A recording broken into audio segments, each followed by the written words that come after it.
كده جيد وتبيسة وجولي. هو انت بتعمل ايه؟ بحاول افهم المسلسل اللي ما بيتفهمش ده. النهايه جننتني، النهايه صعبه قوي.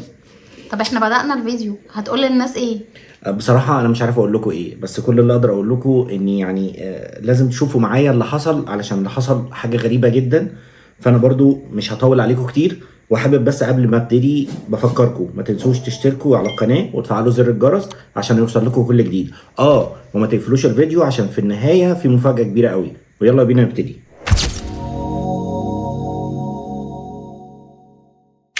بنشوف الجين وهو بعد ما حبس فاطمة بيشربها من الدم اللي سحبه، وبيقول لها لازم تشربي الدم ده علشان الولد اللي جواكي، وانا مش عايز اذيكي، اللي بعمله ده لمصلحتنا كلنا، انا بحبك وكل ده لمصلحتك ومصلحة الطفل.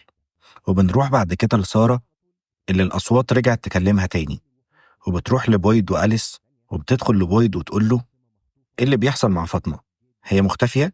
وقتها بويد بيستغرب ويقول لها عرفت منين؟ قالت لهم الأصوات رجعت تكلمني تاني وبتقول إن فاطمة قريبة منكم جدا، لكن مش هتلحقوا تنقذوها إلا بعد فوات الأوان. ساعتها بويد بيقرر يروح لدونا ويطلب مساعدتها علشان يدور على فاطمة. وفعلا دونا وافقت وراحت المطعم مع بويد اللي رن الجرس وبلغ الناس كلها إن فاطمة مختفية، وده خطر علينا وإن إحنا لازم ندور عليها ونعرف مكانها فين. اتقسم أهل القرية لمجموعات علشان يدوروا عليها، وهنا الجين قرر يروح يدور مع أليس. وهم ماشيين الجين بيقول لأليس أنا عارف إنك خايف على فاطمة وقلقان عليها، بس ممكن تكون بره بتعمل حاجة تساعد بيها الكل، أو إنها في مهمة معينة مطلوبة منها. الكلام ده خلى أليس يحس إن في حاجة غريبة. بنرجع لفاطمة وبنلاقي إن بطنها بدأت تكبر بسرعة بعد ما شربت الدم، وكانت بتحاول تهرب لكنها مش عارفة تعمل إيه.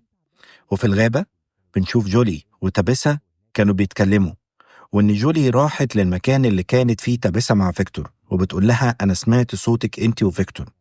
وفجأة ظهرت واحدة من الأطفال وشاورت لتابيسا إنها تمشي وراها، وفعلا تابيسا مشيت ورا الطفلة لحد ما وصلت للمخزن الخضار، وبعد كده الطفل اختفى.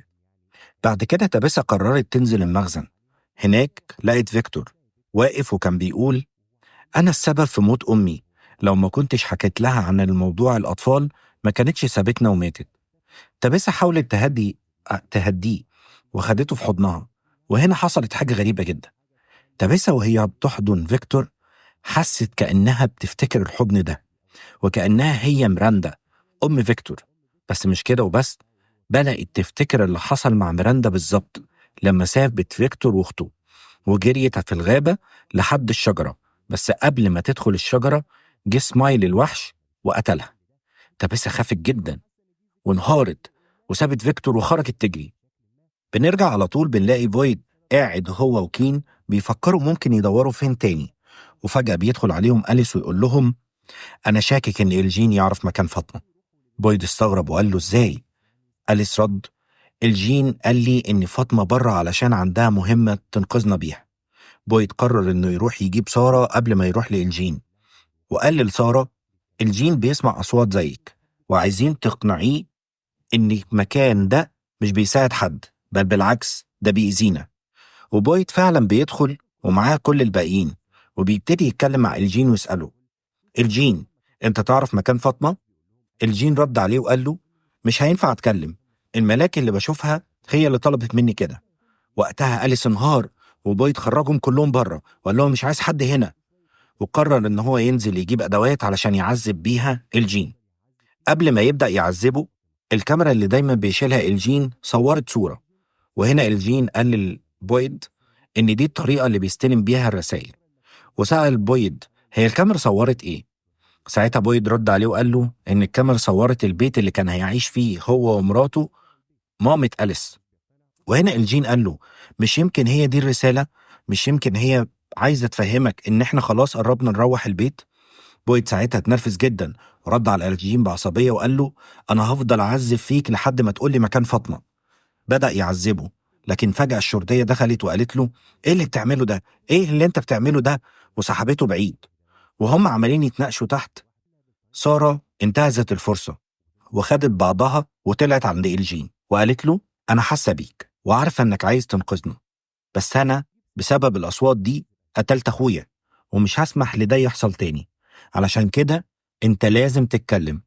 سارة بدأت تعذب إلجين، ولما بويد والباقيين سمعوا الصوت طلعوا بسرعة، لقوا سارة بتعذب في إلجين جامد، وبويد بيصرخ فيها وبيقول لها أنت عملتي إيه؟ ردت عليه وقالت له الحق فاطمة، هي في مخزن الأكل.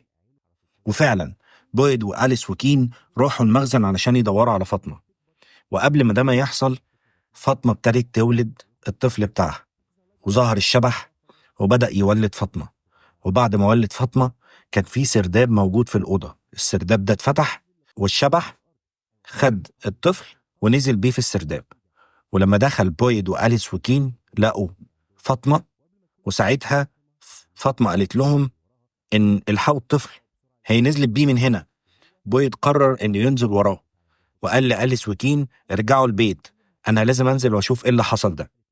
فاطمة قبل ما تقوم وهي مع أليس قالت له حاجة غريبة جدا، أنا عارفة إيه اللي حصل في المكان ده بالذات، إن سنة 1500 سكان القرية الأصليين عملوا صفقة مع شخص ما علشان يسلموا الأطفال قرابين مقابل الخلود، والوحوش اللي بنشوفها دول هم السكان الأصليين للقرية. بويد فعلا خد بعضه ونزل السرداب ولقى كل الوحوش متجمعة، والشبح حط الطفل على الأرض، والطفل ده فجأة ابتدى يكبر وبقى سمايل، فاكرينه الوحش اللي بويد كان قتله قبل كده. بعد كده بنرجع للمطعم، بنلاقي جولي وإيسن قاعدين وبيتكلموا، وجولي بتحكي لإيسن عنها شافت لما دخلت الغرفة دي إنها رجعت للوقت اللي مامتها وفيكتور كانوا موجودين فيه في الحفرة، وسمعت الكلام اللي فيكتور ومامتها قالوه لبعض. ساعتها إيسن قال لها أنت كده السائر ما بين القصص. جولي استغربت وسألته يعني إيه؟ قال لها يعني الشخص اللي بيقدر يمشي ما بين القصص، بس لازم تعرفي إنك ما تقدريش تغيري حاجة في القصة. ردت عليه جولي وقالت له سيبني أحاول أشوف أنا ممكن أعمل إيه. بعد كده بنلاقي جيم اللي كان رايح يعتذر لجيد ويقول له العيلة بتاعتي محتاجاك علشان تساعدهم، أنا آسف. جيد وافق وراح مع جيم، وسمعوا اللي حصل مع تابيسا وإنها ابتدت تفتكر تفاصيل من حياة ميراندا. ساعتها جيد قال لهم إحنا لازم ندور على المكان اللي شفت فيه الأطفال. ولما راحوا المكان ده وجيد وتابيسا وجيم واقفين بيتكلموا مع بعض، جيد حاول يساعدهم، فلاحظ إن الأرقام اللي كانت موجودة على الشجرة فيها أرقام مقلوبة. فساعتها جيد قال له هو مش ممكن تكون الأرقام دي نوتة موسيقية؟ ساعتها جيد استغرب جدا وقال له نوتة موسيقية؟ تصدق أنت عندك حق. وفعلا جيد وتابيسا جريوا وراحوا وجابوا كل الأرقام ديت، وفعلا اكتشفوا إن الأرقام بتعزف لحن معين. جيم لما دخل عليهم قال لهم خدوا بالكم، يمكن اللحن ده يكون خطر ويعمل مشكلة كبيرة لينا. فساعتها جيد قال له احنا عارفين احنا هنعزف اللحن ده فين، وقرروا يعزفوا اللحن ده والنوتة دي عند الشجرة اللي بره القرية، الشجرة اللي فيها الإزاز ده كله.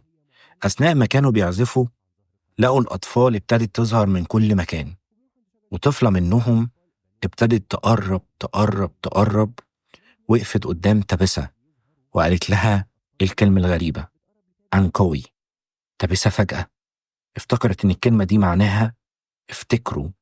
وهنا حصلت حاجة غريبة جدا، بنكتشف إن جايد وتابيسا مش أول مرة يجوا القرية، وإنهم جم هنا قبل كده في حيويات مختلفة علشان ينقذوا الأطفال، وإن في الزمن اللي فات ميريندا هي تابيسا، وإن كريستوفر هو جايد.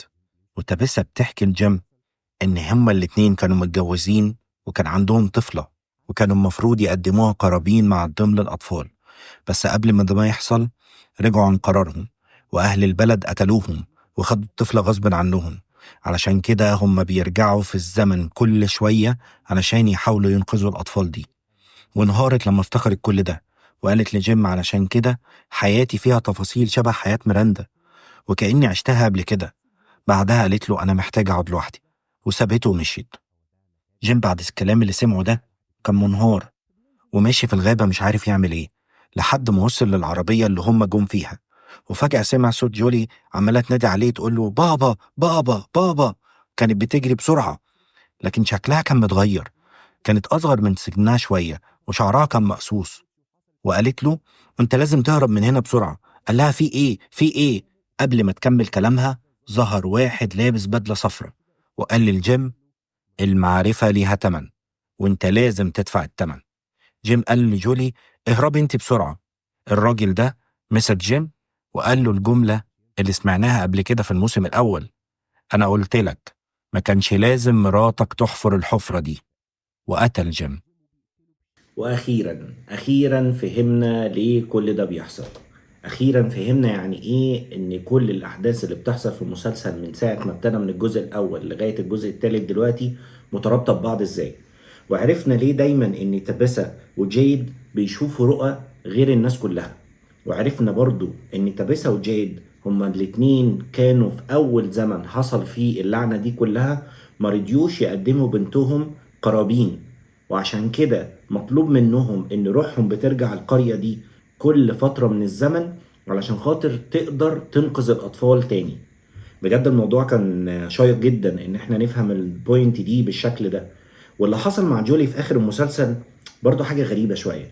جولي هتبتدي يبقى ليها دور كبير قوي بعد كده. لو في اي اجزاء تانية للمسلسل ده هيبقى فيه دور كبير قوي لجولي بعد كده، لان جولي بتقدر دلوقتي ان هي تدخل ما بين الازمنة دي وبتقدر تشوف اللي بيحصل. والراجل اللي لابس اصفر اللي طلع في الاخر اللي قتل جيمي ده، الراجل ده احتمال كبير قوي او نظريتي انا الشخصية ان الراجل ده هو الراجل اللي اصلا راح لاهل القرية في الاول وقال لهم على العهد اللي كان عايز يعمله، ان انتوا تقدموا ولادكم قرابين علشان خاطر تاخدوا الخلود. بس الاحداث برضو فيها حاجات كتير مش مفهومة. وفكرة ان سمايلي يرجع تاني للحياة ده معناه ان الوحوش دي ما ينفعش عددها يقل. بس المعرفة ليها تمن، وزي ما الراجل ما قال لجيمي ان المعرفة ليها تمن، فمعنى كده ان التبسة عشان افتكرت احتمال كبير قوي كل اللي في القرية هيحصل لهم مشاكل كتير.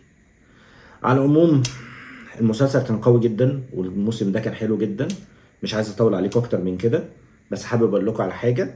ما تنسوش تشتركوا في القناه وتفعلوا زر الجرس عشان لسه عندي كتير جدا وافلام كتير ومسلسلات كتير عايزين نلخصها مع بعض. وما تنسوش المفاجاه في اخر الفيديو، محدش يقفل الفيديو. سلام.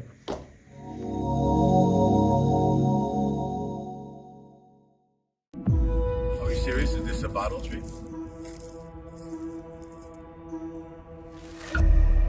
Okay, look,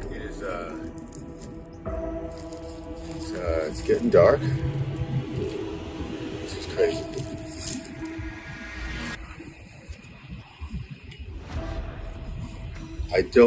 I'm seriously, I don't understand what's going on here.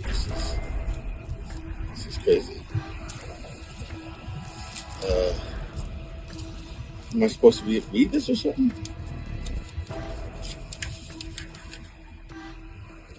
What?